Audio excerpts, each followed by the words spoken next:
23వ ward మహిళలు, అక్కలు, అమ్మలు అందరికి కూడా ఈ కార్యక్రమం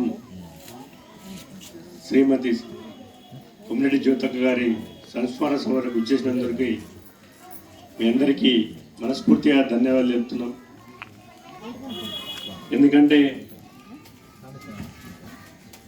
గత 99లో అంతకుముందు మహిళా న్యాయవాదిగా మరియు ఎంపీపీగా ఎమ్మెల్యేగా కాంగ్రెస్ పార్టీ గుర్తుపై గెలిచినటువంటి ఏకైక ఎమ్మెల్యే శ్రీమతి కొమ్మిరెడ్డి జ్యోతక్కనే. అలాగే కొమ్మిరెడ్డి రాములు గారు, స్వర్గీయ కొమ్మిరెడ్డి రాములు ఎమ్మెల్యేగా ఎన్నికల్లో నిలబడ్డప్పుడు ప్రతి ఎన్నికల్లో పట వాస్తవంగా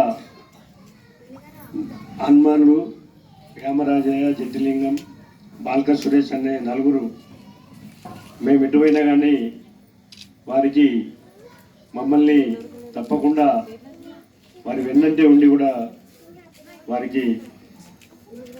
వారు మా సేవలు వినియోగించుకొని వారు మా కుటుంబాలకు ఎంతో సహాయం చేసినటువంటి ముఖ్య నాయకులు మరియు మా ఇంటితో సమానంగా ఉన్నటువంటి శ్రీ కొమ్మిరెడ్డి రాములు గారు మరియు జ్యోతక్క గారిని ఎల్లవేళలా నిజంగా కూడా మేమందరం గుర్తుంచుకోవాల్సిన అవసరం ఉన్నది.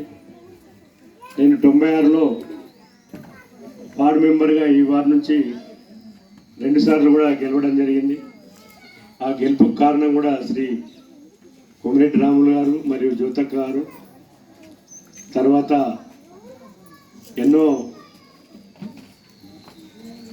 ఎన్నో పార్టీ పదవులు కానీ వారి యొక్క సేవలను మాకు వినియోగించి ఈ రకంగా పోతే బాగుంటుంది, మీ జీవితం బాగుంటుంది అన్న ఉద్దేశంతో మాకు ఎల్లవేళలా మాకు వెన్నంటున్నటువంటి నాయకులు శ్రీ కొమ్మిరెడ్డి రాములు గారు మరియు జ్యోతక్క గారు. అప్పుడు 96 అంటే దాదాపు 30 సంవత్సరాల క్రితం ఇన్ని హాస్పిటళ్ళు ఇంత మనకు అందుబాటులో లేకుండే.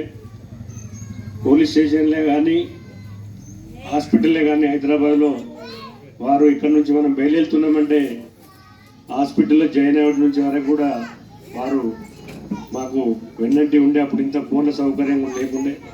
అప్పుడు జూనియర్ వకీలను కూడా వారు తోలేసి హాస్పిటళ్లకు మన వాడకట్ల కానీ మన బంధువులే కానీ వారు మాకు సేవలు అందించారు. ఎందుకంటే అప్పుడు మనకి ఇంత పరిజ్ఞానం లేకుండే.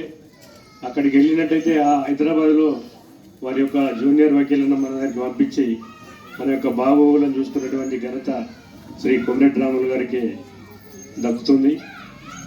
ఎందుకంటే వారి యొక్క సేవలు ఆ రకంగా ఉండే, అంత మేధావితనం అట్లా ఉండే. కాబట్టి హాస్పిటల్లో కానీ పోలీసుల్లో కానీ నక్సలైట్లల్లో బాధలు ఉన్న వాళ్ళకు కూడా వారి యొక్క పోలీస్ బాధల నుంచి తప్పించినటువంటి ఘనత శ్రీ కొమ్మిరెడ్డి రాములు గారికి ఉంటుంది. వారి మనతో లేనందుకు వారికి మనం ఎంతో రుణపడి ఉంటాం.